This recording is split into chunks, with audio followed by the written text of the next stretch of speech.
ನಮಸ್ಕಾರ ಸ್ನೇಹಿತರೆ, simplified engineering YouTube ಚಾನಲ್ಗೆ ಸ್ವಾಗತ. ಈ ವಿಡಿಯೋದಲ್ಲಿ ನಾನು ಲ್ಯಾಗ್ರೇಂಜ್ ಮೆಥಡನ್ನು ಹೇಳ್ಕೊಡ್ತಾ ಇದ್ದೀನಿ.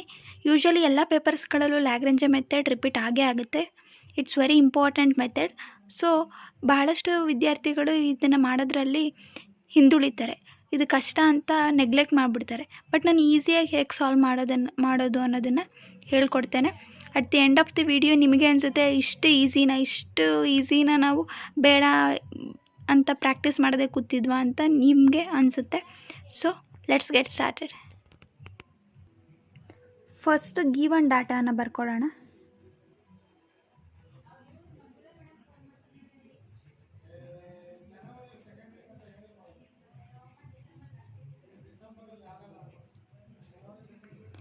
ಗಿವನ್ ಡಾಟಾ ಏನಿದೆ, ಪಾಯಿಂಟ್ P 1, 2, -1 ಅಂತ ಹೇಳಿದ್ದಾರೆ. So point P is equals to 1, 2, -1. Next sphere equation ಕೊಟ್ಟಿದ್ದಾರೆ.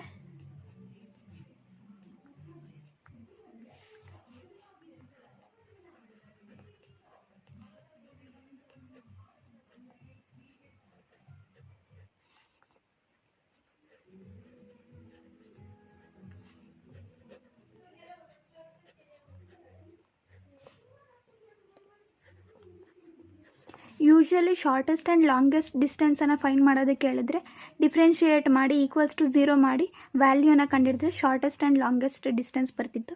ಬಟ್ ಈ ಕ್ವಶನಲ್ಲಿ ಡಿಫ್ರೆಂಟ್ ಏನು ಅಂತ ಅಂದರೆ, ಇಲ್ಲಿ ಅವರು ಒಂದಷ್ಟು ಕಂಡೀಷನ್ಸನ್ನು ಕೊಡ್ತಾರೆ. ಫಾರ್ ಎಕ್ಸಾಂಪಲ್, ಈ ಕ್ವಶನಲ್ಲಿ x² + y² + z² = 24 ಅನ್ನೋ ಕಂಡೀಷನನ್ನು ಕೊಟ್ಟಿದ್ದಾರೆ. ಈ ಕಂಡೀಷನನ್ನು ಸ್ಯಾಟಿಸ್ಫೈ ಮಾಡೋದ್ರ ಜೊತೆಗೆ ಶಾರ್ಟೆಸ್ಟ್ ಮತ್ತು ಲಾಂಗೆಸ್ಟ್ ಡಿಸ್ಟೆನ್ಸನ್ನು ಐಡೆಂಟಿಫೈ ಮಾಡಬೇಕು. ಸೊ ಈ ಥರ ಕ್ವಶನ್ಸ್ಗಳನ್ನ ಸಾಲ್ವ್ ಮಾಡೋದಕ್ಕೋಸ್ಕರ ಲ್ಯಾಗ್ರೇಂಜ್ ಮೆಥಡನ್ನು ಯೂಸ್ ಮಾಡ್ತೀವಿ. ಆ್ಯಂಡ್ ವೆರಿ ಇಂಪಾರ್ಟೆಂಟ್ಲಿ, ಈ ಥರ ಕ್ವಶನ್ಸ್ಗಳು IAS exams, UPSC, civil service ಎಕ್ಸಾಮ್ಸ್ಗಳಲ್ಲೆಲ್ಲ ಕೇಳ್ತಾ ಇರ್ತಾರೆ. ಸೊ ಗಮನ ಇಟ್ಟು ನೋಡ್ಕೊಳ್ಳಿ. Very easy question actually. ನಾವು ಹೈಸ್ಕೂಲ್ಗಳಲ್ಲೆಲ್ಲ ಕಲ್ತಿರ್ತೀವಿ, ಸ್ಪಿಯರಿಗೆ ಒಂದು ಈಕ್ವೇಷನ್ ಇದೆ, ಅಂದರೆ ಒಂದು ಫಾರ್ಮುಲಾ ಇದೆ. ಒಂದು ಪಾಯಿಂಟಿಂದ ಸ್ಪಿಯರಿನ ಪಾಯಿಂಟಿಗೆ ಡಿಸ್ಟೆನ್ಸನ್ನು ಫೈಂಡ್ ಮಾಡೋದಕ್ಕೆ ಒಂದು ಫಾರ್ಮುಲಾನ ಯೂಸ್ ಮಾಡ್ತೀವಿ. That is D is equals to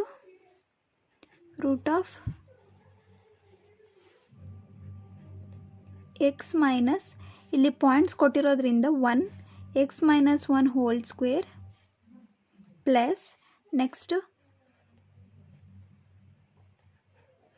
y -2 whole square, next ಒಂದು ಪ್ಲಸ್ z ಮೈನಸ್, ಇಲ್ಲೂ -1 ಆಗಿರೋದ್ರಿಂದ ಇದು ಪ್ಲಸ್ ಆಗುತ್ತೆ, +1 ಹೋಲ್ ಸ್ಕ್ವೇರ್.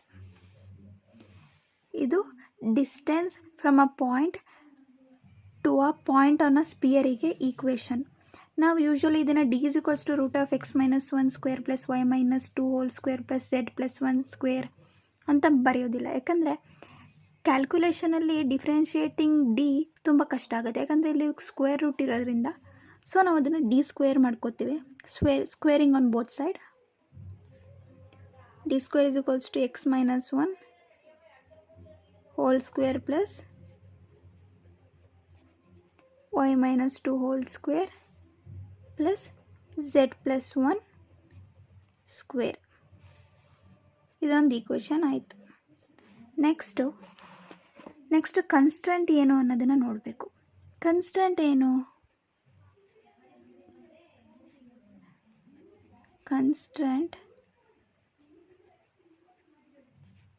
ಕನ್ಸ್ಟೆಂಟ್ ಏನು ಅಂತ ಅಂದರೆ ಸ್ಪಿಯರ್ ಈಕ್ವೇಷನ್.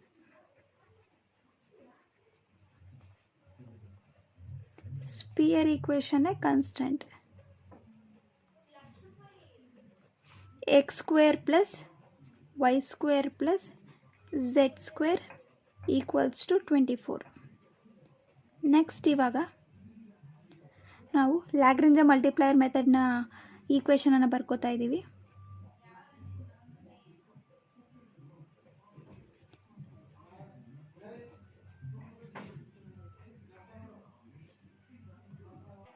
ಸೊ ಇದು ಲ್ಯಾಗ್ರೇಂಜ್ ಮಲ್ಟಿಪ್ಲೈಯರ್ ಮೆಥಡ್ನ formula. Differentiating f with respect to x. F ಏನು ಅಂತ ಅಂದರೆ ಈ ಈಕ್ವೇಷನ್ ಎಫ್ ಅಂತ ಕನ್ಸಿಡರ್ ಮಾಡ್ತೀವಿ.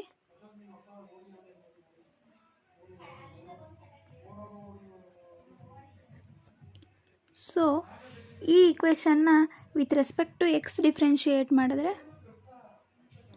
2 ಇಂಟು ಎಕ್ಸ್ ಮೈನಸ್ 1 ಬರುತ್ತೆ. Next same equation delta f by delta y with respect to y differentiate ಮಾಡಿದ್ರೆ 2 ಇಂಟು ವೈ ಮೈನಸ್ 2 ಬರುತ್ತೆ. ನೆಕ್ಸ್ಟ್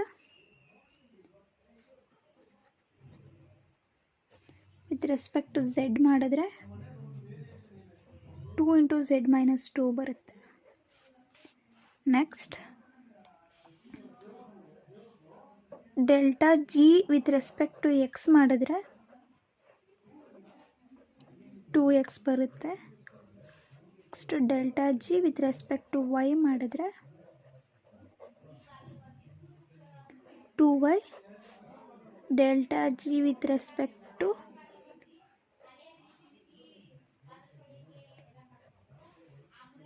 ಬರುತ್ತೆ.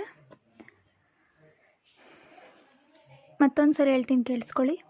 Find the shortest and longest distance from point P is equals to 1, 2, minus 1 to sphere x square plus y square plus z square equals to 24 using Lagrange multiplier method.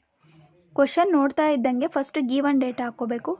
P is equals to ಅವರೇ ಕೊಟ್ಟಿದ್ದಾರೆ 1, 2, minus 1 and spear equation ಬಂದು ಕ್ವಶನಲ್ಲಿ ಕೊಟ್ಟಿರೋ ಹಾಗೆ x square plus y square plus z square equals to 24. Next sphere ಇರೋದ್ರಿಂದ distance longest ಮತ್ತು shortest ಡಿಸ್ಟೆನ್ಸನ್ನು identify ಮಾಡೋಕ್ಕೆ ಹೇಳ್ತಾ ಇದ್ದಾರೆ. ಸೊ ನಾವು ಡಿಸ್ಟೆನ್ಸ್ ಫಾರ್ಮುಲಾನ ಹಾಕೋಬೇಕು. D is equals to root of X minus 1 plus Y minus 2 square plus Z plus 1 square. ಇಲ್ಲಿ ಯಾಕೆ ಪ್ಲಸ್ ಆಯಿತು ಅಂದರೆ ಝೆಡ್ ಮೈನಸ್ ಆಫ್ ಮೈನಸ್ 1 ಆಗಿರೋದ್ರಿಂದ ಪ್ಲಸ್ ಆಯಿತು.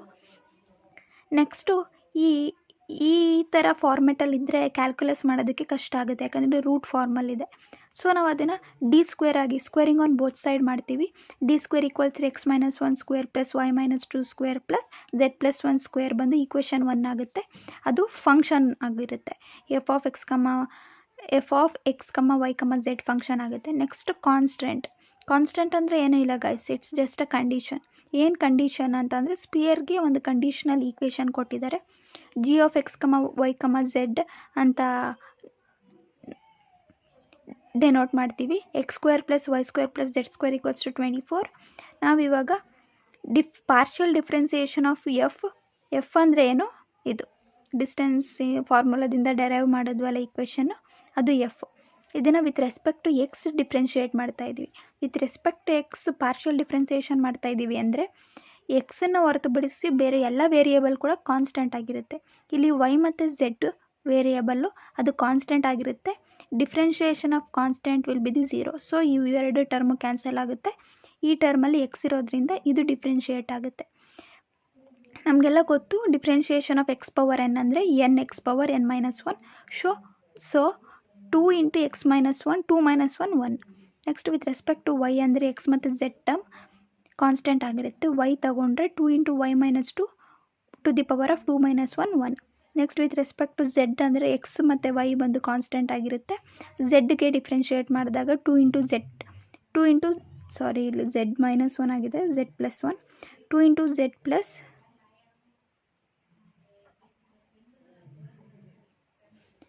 2 ಇಂಟು ಝೆಡ್ ಪ್ಲಸ್ 1 ಹಾಗೆ ಇರುತ್ತೆ. To the power of 2 minus 1 ಅಂದರೆ 1 ಆಗುತ್ತೆ. ನೆಕ್ಸ್ಟ್ ಬಂದ ಕಾನ್ಸ್ಟೆಂಟ್ ವಿತ್ ರೆಸ್ಪೆಕ್ಟ್ ಎಕ್ಸ್ ಮಾಡಿದಾಗ ವೈ ಮತ್ತು ಝೆಡ್ ಟರ್ಮು ಕಾನ್ಸ್ಟೆಂಟ್ ಆಗಿರೋದ್ರಿಂದ 0 ಆಗುತ್ತೆ. ಎಕ್ಸ್ ಸ್ಕ್ವೇರ್ಗೆ 2x ಆಗುತ್ತೆ. ವಿತ್ ರೆಸ್ಪೆಕ್ಟ್ ಟು ವೈ ಅಂದರೆ ಎಕ್ಸ್ ಆ್ಯಂಡ್ ಝೆಡ್ ಕಾನ್ಸ್ಟೆಂಟ್ ಆಗುತ್ತೆ. ವೈಗೆ 2y ಆಗುತ್ತೆ. With respect to Y Z ಅಂದಾಗ ಎಕ್ಸ್ ಆ್ಯಂಡ್ ವೈ ಕಾನ್ಸ್ಟೆಂಟ್ ಆಗಿರುತ್ತೆ. ಝೆಡ್ಡಿಗೆ 2z ಬರುತ್ತೆ. ಅರ್ಥ ಆಯಿತು ಅಂತ ಅನ್ಕೋತೀನಿ. ನೆಕ್ಸ್ಟ್ ಇವಾಗ ನಾವು ಈ ವ್ಯಾಲ್ಯೂಸ್ಗಳನ್ನ ಈ ಈಕ್ವೇಷನಲ್ಲಿ ಸಬ್ಸ್ಟಿಟ್ಯೂಟ್ ಮಾಡಬೇಕು. 2 ಇಂಟು ಎಕ್ಸ್ ಮೈನಸ್ 1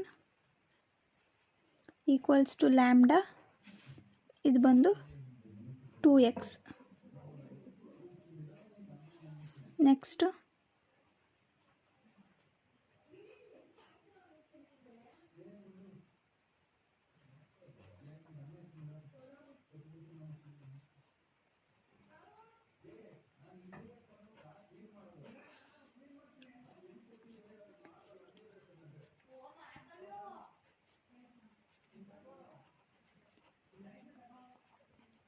ಈ ಈಕ್ವೇಷನ್ ಹೇಗೆ ಬರ್ಕೊಂಡ್ವಿ ಅಂದರೆ ಇದರಿಂದ ಫಸ್ಟ್ ಇದಕ್ಕೆ ಈ ವ್ಯಾಲ್ಯೂ ಸಬ್ಸ್ಟಿಟ್ಯೂಟ್ ಮಾಡಿದ್ವಿ, ಈಕ್ವಲ್ ಹಾಕಿ ಲ್ಯಾಂಬ್ಡಾ ಹಾಕಿ ಇದಕ್ಕೆ ವಿತ್ ರೆಸ್ಪೆಕ್ಟ್ ಎಕ್ಸ್ಗೆ 2x ಹಾಕ್ಕೊಂಡ್ವಿ. Next 2y - 2 equals to lambda and then delta ಜಿಗೆ ಬಂದು 2y. ಇದು 3 ಈಕ್ವೇಷನ್ಸ್ ಆಯಿತು.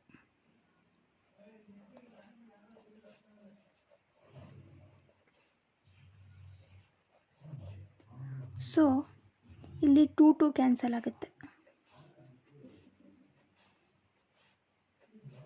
2 ಕ್ಯಾನ್ಸಲ್ ಆಗಿ ಉಳಿಯೋದೇನು ಅಂತಂದರೆ x - 1 is equals to lambda x, y - 2 equals to lambda y, z + 1 equals to lambda z.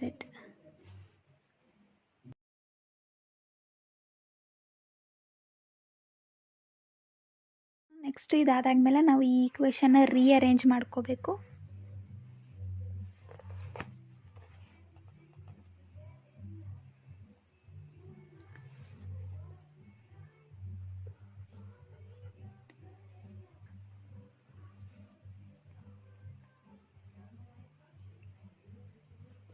One minus lambda x equals to 1 ಅಂತ ಆಗುತ್ತೆ.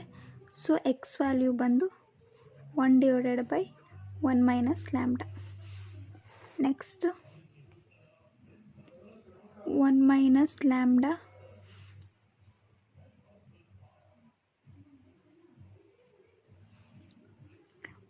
- Lambda y equals to 2 ಆಗುತ್ತೆ. So y is equals to 2/1 - lambda. Next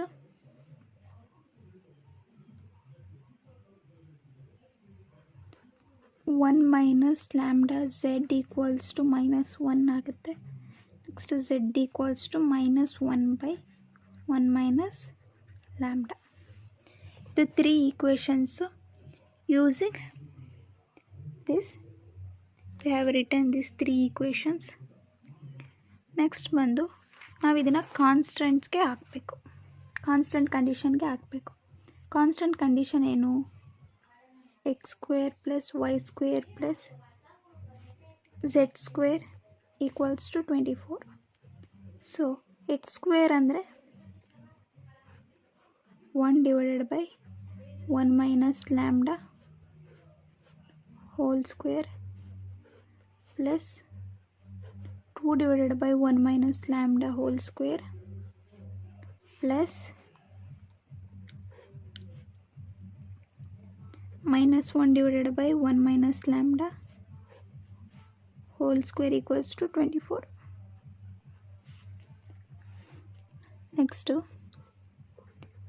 1 square plus 2 square 4 plus -1 square 1 divided by common 1 - lambda whole square equals to 24. Next 1 - lambda whole square equals to 6/24 ಬರುತ್ತೆ. So that it will be equals to 1/4. Next 1 - lambda root ತೆಗೆದ್ರೆ plus R equals to 1/2 ಆಗುತ್ತೆ. So that lambda should be equals to 1/2 or should be equal to 1/2 or 3/2 equal to 1/2. ಈ ಈಕ್ವೇಷನನ್ನು, ಈ lambda ವ್ಯಾಲ್ಯೂನ ನಾವು XYZ ವ್ಯಾಲ್ಯೂಸ್ಗೆ ಹಾಕಿ XYZ ಅನ್ನು find out ಮಾಡಬೇಕು. When lambda equals to 1/2, X value equals to 1/1 minus 1/2, so that 1/1 minus 1/2 is 1/2, 2 ಆಗುತ್ತೆ. Next y value ಬಂದು 2/1 minus 1/2, ಸೊ 2/1 minus 1/2 ಬಂದು 4 ಆಗುತ್ತೆ. ನೆಕ್ಸ್ಟ್ z ಬಂದು -1/1 minus ಲ್ಯಾಂಬ್ಡಾ, ಸೊ -1/1 minus 1/2 -2 ಆಗುತ್ತೆ. When lambda equals to 1/2, x value is 2, y value is 4, z value is -2. Next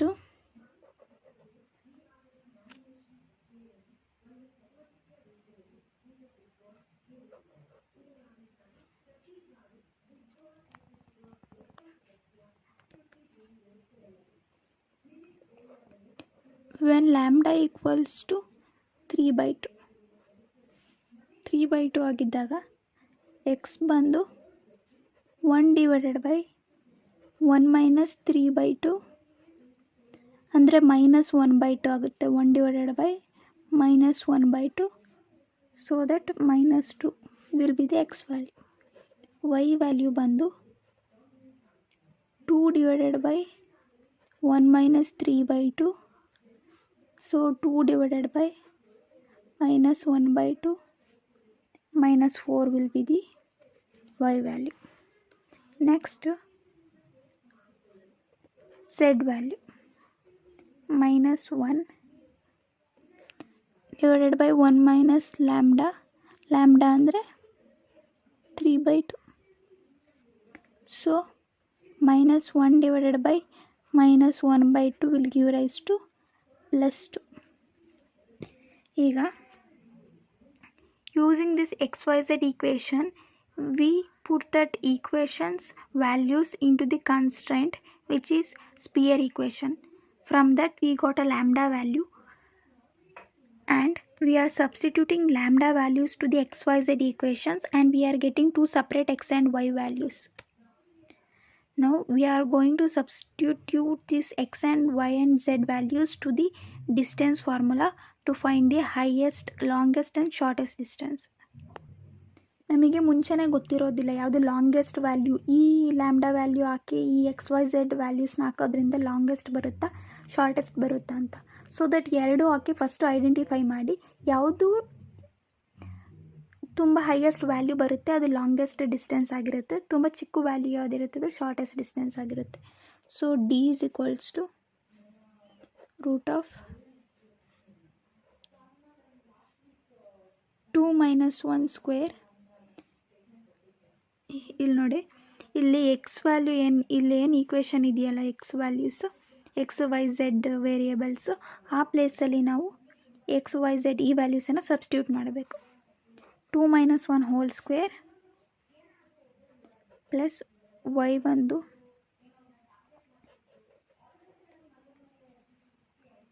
4 - 2 whole square plus z value ಬಂದು -2 + 1 whole square.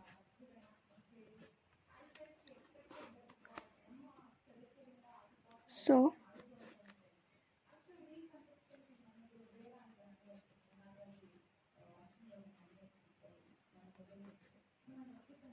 √6.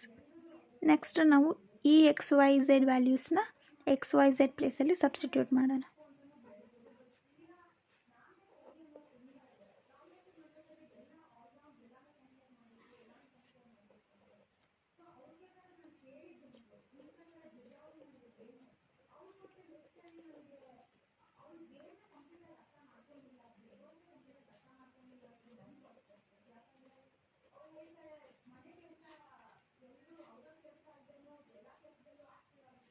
So that ನಮಗೆ -2 - 1 -3 square 3 3 = 9 6 6 36 plus 3 3 = 9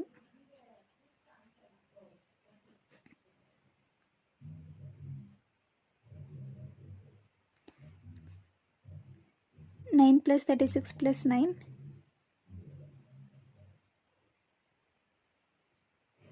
54 ಬರುತ್ತೆ.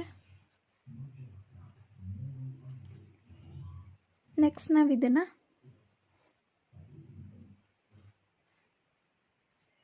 Nine 6 = 54 √9 ಬಂದು 3 √6. So that longest distance ಬಂದು ಇದಾಗಿರುತ್ತೆ and shortest distance ಬಂದು ಇದಾಗಿರುತ್ತೆ. ನಮಗೆ ಹೆಂಗೆ ಗೊತ್ತಾಯಿತು ಇದು ಲಾಂಗೆಸ್ಟ್ ಇದು ಶಾರ್ಟೆಸ್ಟ್ ಅಂತ ಅಂದರೆ ಈ ವ್ಯಾಲ್ಯೂ ಬಂದು ದೊಡ್ಡ ವ್ಯಾಲ್ಯೂ, ಇದು long.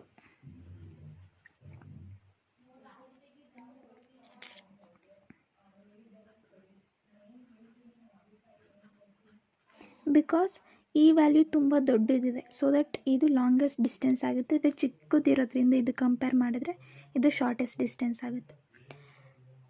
Thank you for watching my videos and ದಯವಿಟ್ಟು ಇದನ್ನು ನಿಮ್ಮೆಲ್ಲ ಫ್ರೆಂಡ್ಸ್ಗಳಿಗೆ ಶೇರ್ ಮಾಡಿ.